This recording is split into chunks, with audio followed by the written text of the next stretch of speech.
जय माता दी दोस्तों, स्वागत है आप सभी का एक बार फिर से। माँ भगवती की कृपा आप व आपके परिवार पर सदा सर्वदा बनी रहे। दोस्तों, यदि आप अपनी संस्कृति, सभ्यता, तीज त्योहार, धार्मिक जानकारी, वास्तु एवं ज्योतिष संबंधित उपायों के बारे में जानना चाहते हैं तो चैनल को सब्सक्राइब जरूर करिएगा। दोस्तों, वास्तुशास्त्र का हमारे जीवन में बहुत महत्व है। वास्तुशास्त्र में वस्तुओं के रख रखाव, दिशा आदि के बारे में बताया गया है। मान्यता है कि अगर वास्तु के नियमों का सही ढंग से पालन किया जाए तो आप दिन दोगुना रात चौगुना तरक्की करते हैं। वहीं अगर वास्तु दोष आप पर हावी हो जाए तो आपका सुखी जीवन तबाह हो सकता है और लाख परिश्रम के बाद भी आपको सफलता प्राप्त नहीं होती है। अगर आपके साथ भी ऐसा ही हो रहा है या आप वास्तु दोष से परेशान हैं तो वास्तुशास्त्र में इन दोषों के उपायों के बारे में भी बताया गया है। दोस्तों, आज मैं आपको कुछ ऐसे उपाय बताने जा रही हूँ जिसको करने से आपका भाग्य तुरंत चमक उठेगा और आपकी किस्मत बदल जाएगी। पीढ़ियों से चली आ रही गरीबी का नाश होगा। तो जिस उपाय के बारे में मैं आपको बताने जा रही हूँ वो है नमक का उपाय। शीघ्र लाभ पाने के लिए आप इस उपाय को मंगलवार या शनिवार को करें। नमक का जहां दैनिक जीवन में महत्व है वहीं ज्योतिष और वास्तुशास्त्र में भी इसका महत्व है। अगर आपने मंगलवार या शनिवार को ये उपाय नमक का कर लिया तो ये एक चुटकी नमक आपकी कंगाली, बीमारी आदि को नष्ट करके आपके जीवन को खुशियों से भर देगा। आपकी किस्मत बदल जाएगी। पड़ोसी भी आश्चर्यचकित होंगे कि ऐसा कौन सा खजाना मिल गया है आपको। नमक ज्योतिष की दृष्टि से बहुत महत्वपूर्ण माना गया है।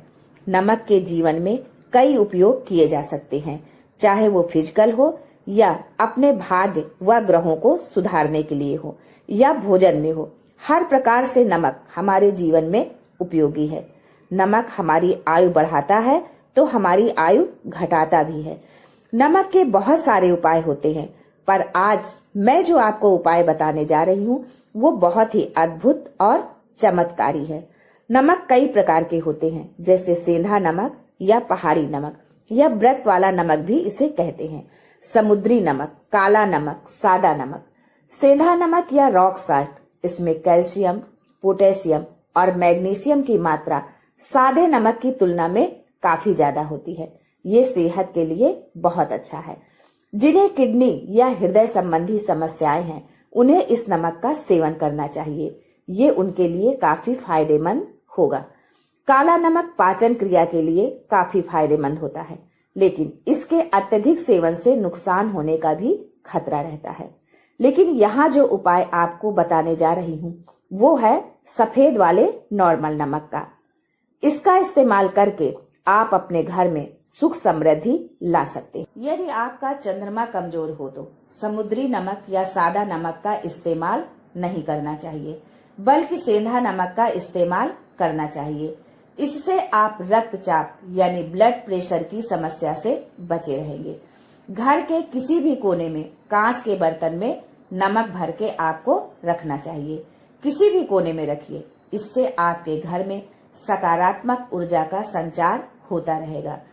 जिस तरह मोबाइल की रेंज आपके घर में घूमती रहती है, उसी प्रकार से नमक की किरणें भी आपके घर में घूमकर सारी नकारात्मक शक्तियों को दूर कर देंगी। अगर आपके मन में किसी भी प्रकार के बुरे विचार पैदा हो रहे हो, डर पैदा हो रहा हो, तो इसका भी निवारण नमक रखने से होता है। नमक को वैसे हम चंद्रमा और शुक्र का प्रतिनिधि मानते हैं। चंद्र मतलब मन का कारक और शुक्र हुआ लग्जरी का कारक, लेकिन कहीं कहीं इसे राहु का प्रतीक भी माना जाता है। इसीलिए नमक को कैसे रखना चाहिए ये बहुत महत्वपूर्ण हो जाता है। हम नमक को किसी भी डिब्बे में, मसाले के डिब्बे में भी रख देते हैं, लेकिन हम आपको बता दें कि स्टील के डिब्बे में नमक नहीं रखना चाहिए, क्योंकि ये चंद्र और शनि का मिलान होता है, जो कि बहुत ही घातक सिद्ध हो सकता है। आपके घर पर दुर्भाग्य लेकर आ सकता है, रोग और शोक का कारण बन सकता है। इसलिए हमेशा कांच के बर्तन में नमक भरकर रखना चाहिए। बाथरूम में भी यदि आप कांच के किसी भी बर्तन में नमक भरकर रखते हैं तो इससे आपके घर के वास्तु दोष दूर होते हैं। घर से नकारात्मक ऊर्जा दूर होती है। वैसे भी शास्त्रीय दृष्टिकोण से देखा जाए तो सूक्ष्म कीटाणु होते हैं जो आंखों से दिखाई नहीं देते, उनका भी नाश होता है इस नमक से। दोस्तों, टॉयलेट में कांच की बाउल में क्रिस्टल सॉल्ट यानी जो दरदरा नमक आपको भरकर रखना चाहिए और हर 15 दिन बाद इसे बदल देना चाहिए। बदलने वाला जो नमक है उसे आप टॉयलेट के सिंक में आप फ्लैश कर सकते हैं। दोस्तों, अगर आप ये नहीं कर सकते तो आजकल रॉक सॉल्ट लैंप भी आते हैं। आप अपने घर में सकारात्मक ऊर्जा की वृद्धि के लिए रॉक सॉल्ट लैंप भी इस्तेमाल कर सकते हैं, लेकिन ध्यान रखें कांच के पात्र में नमक रखने पर यह बुरा असर नहीं देता। नमक सीधे किसी इंसान के हाथ में भी नहीं देना चाहिए। यदि आप किसी को नमक परोसते भी हैं तो चम्मच से परोसे, हाथ से नहीं देना चाहिए। ये भी आपका भाग्य, आपका चंद्रमा दूसरे को दे देता है। आपके अंदर डिप्रेशन, निगेटिविटी, कई प्रकार की समस्याएं पैदा करता है। नमक का पैकेट भी किसी को नहीं देना चाहिए। ये नहीं कि नमक का पैकेट है तो चलो दे देते हैं। नमक को कभी भी हाथ से हाथ में नहीं देना चाहिए, इससे मनुष्य के संबंध भी खराब होते हैं। दोस्तों, नमक हमारे घर की सुरक्षा करता है, सिर्फ अंदर ही नहीं बाहर भी। घर के मुख्य द्वार पर लाल कपड़े में काला नमक डेली वाला बांधना चाहिए। अगर आपके घर में बहुत सारे शनि दोष हैं, राहु केतु के दोष हैं और आपको लगता है कि घर में किसी ने कुछ किया धरा है, किसी ने बांध दिया है, नकारात्मक शक्तियां घर पर ज्यादा हैं, कहीं कहीं इसे भूत प्रेत की बाधा भी कहते हैं, बुरी शक्तियां होती हैं, वो प्रवेश कर जाती हैं। ऐसे में आपको घर के मुख्य द्वार पर काला नमक बांधना चाहिए। लाल कपड़े में बांधकर इसे घर के मुख्य द्वार पर आप लटकाकर रखें। आप देखेंगे कि किसी भी प्रकार की बुरी शक्तियां, नकारात्मक शक्तियां हैं, अगर आपके घर के सामने ऐसा घर है जो लगता है कि आपके घर पर नजर डालता रहता है, तो वो नकारात्मकता आपके घर पर प्रवेश नहीं कर पाएगी। डेली वाला काला नमक धन के लिए भी बहुत अच्छा होता है।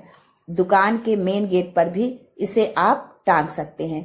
तिजोरी के ऊपर भी आप इसे लटका सकते हैं।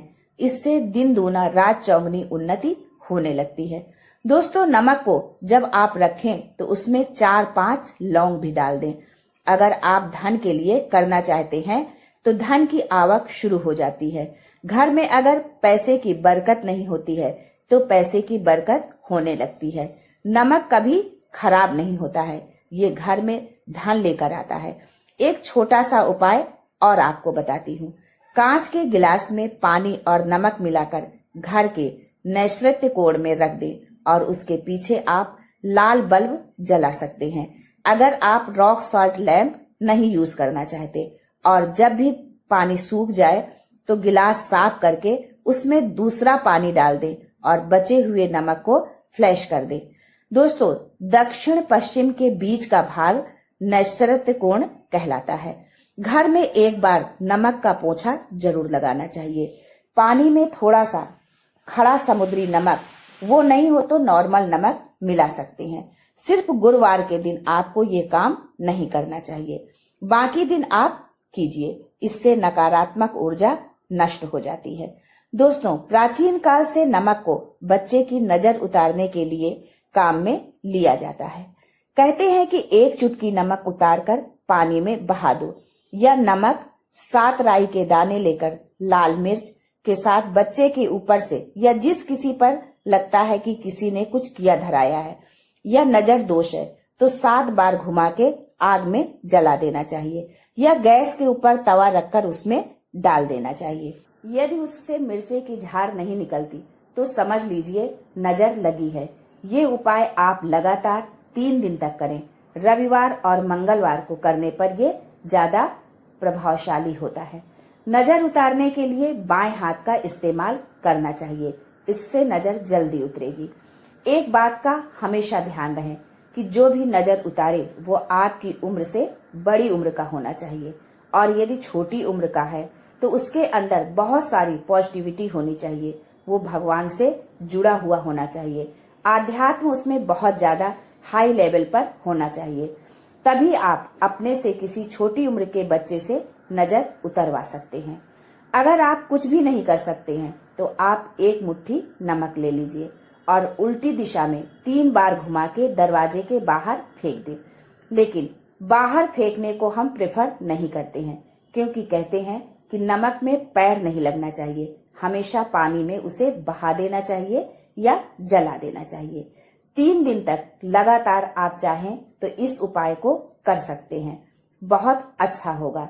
हफ्ते में एक बार, खास करके सोमवार के दिन, पानी में नमक डालकर बच्चों को जरूर नहलाना चाहिए। खासकर एलर्जी संबंधी बीमारियां नहीं होती हैं। दोस्तों, यदि आप डिप्रेशन में ज्यादा हैं, टेंशन में हैं, नींद कम आती है, तो रात में सोते समय 1 चुटकी नमक पानी में मिलाकर हाथ पैर अगर धोते हैं तो इससे मन का तनाव दूर होता है, नींद अच्छी आती है। आप डिप्रेशन के लिए ये उपाय कर सकते हैं। मन में चिंता होने पर साबुत नमक आप दोनों हाथ में भरकर थोड़ी देर तक आप वॉशरूम में या किचन में लेकर खड़े हो जाइए। जहां भी वॉश बेसिन है, दोनों हाथों में मुट्ठी भर नमक ले लीजिए। अगर लाइफ में कोई रास्ता नजर नहीं आ रहा है, आप बहुत हारे हुए महसूस कर रहे हैं, मन कर रहा है कि कुछ कर लो, जीवन समाप्त करना चाहते हैं, तो एक बार इस उपाय को करके जरूर देखिए। दोनों हाथों में नमक लेकर आप मुट्ठी बना लीजिए और ओम ओम आपको 27 बार बोलना है, 27 टाइम्स। फिर उस नमक को वॉश बेसिन में दोनों मुट्ठी खोलकर बहा दीजिए। ध्यान रखें, इधर उधर नमक को ना फेंके। इससे मन को बहुत शांति मिलेगी और आध्यात्म की ओर आपका झुकाव बढ़ेगा। साथ ही साथ ऐसा लगेगा कि आपका बहुत बड़ा बोझ उस नमक के साथ पानी में बह गया है। दोस्तों, अगर आप नमक के जल से स्नान करते हैं तो आपका शरीर शुद्ध होता है, साथ में मन की बेचैनी भी शांत होती है। पति और पत्नी में किसी भी तरह को लेकर अनबन रहती है, ग्रह क्लेश होता है, मानसिक अशांति होती है, तो भी सेंधा नमक का एक टुकड़ा अपने बेडरूम में रखना चाहिए। इससे आप दोनों के बीच की नकारात्मक ऊर्जा दूर होती है। 1 महीने के बाद इस टुकड़े को फेंक दीजिए, फिर दूसरा टुकड़ा रख लीजिए। आप चाहें तो सोते समय अपने सिरहाने भी नमक रख सकते हैं। इस बात का ध्यान रखें कि हमेशा सिरहाना पूर्व या उत्तर दिशा में रखना चाहिए। अपने बेड के साइड में जहां जगह हो, कांच की कटोरी में नमक जरूर रखें। दोस्तों, नमक बहुत ही अचंभित करने वाली चीज है, बहुत फायदे की चीज है। जहां भोजन नमक के बिना बेस्वाद लगता है, वहीं जिंदगी भी नमक के बिना अधूरी है। दोस्तों, अगर आपका बच्चा पढ़ने में कमजोर है, उसका पढ़ाई में मन नहीं लगता है, तो उसके कमरे में एक कांच की शीशी में नमक भरकर रख दे। ऐसा करने से बच्चे के शरीर में एक सकारात्मक ऊर्जा का प्रभाव होगा और उसका पढ़ाई में मन लगने लगेगा। नमक के अंदर एक ऐसी शक्ति होती है जो पूरी नकारात्मक शक्ति को अपने अंदर समाहित कर लेती है। अगर घर पर किसी सदस्य को गंभीर बीमारी है तो इस समस्या को दूर करने के लिए नमक का टोटका बड़े काम का होता है। बीमार व्यक्ति के सिरहाने के पास कांच के एक बर्तन में नमक रख दीजिए, धीरे धीरे सेहत में सुधार होने लगेगा। दोस्तों, अगर आपके ऊपर शनि की 7.5 या ढैया का प्रकोप चल रहा है तो कभी भी भूलकर भोजन में ऊपर से नमक नहीं डालना चाहिए। ऊपर से नमक खाना स्वास्थ्य के लिए भी हानिकारक है। शनि के प्रकोप से बचने के लिए सेंधा नमक का दान करना चाहिए। दोस्तों, इसका प्रमाण वास्तुशास्त्र एवं शास्त्रों में भी मिलता है। दोस्तों, ये थे नमक से जुड़े कुछ उपाय। यदि आपकी कोई समस्या है तो हमें कमेंट बॉक्स में जरूर लिखें। उस समस्या से निजात के उपाय मैं आपको अवश्य बताऊंगी। भोलेनाथ आप सबका कल्याण करे। आज के लिए बस इतना ही। दोस्तों, मिलते हैं अगले वीडियो में। तब तक के लिए हर हर महादेव।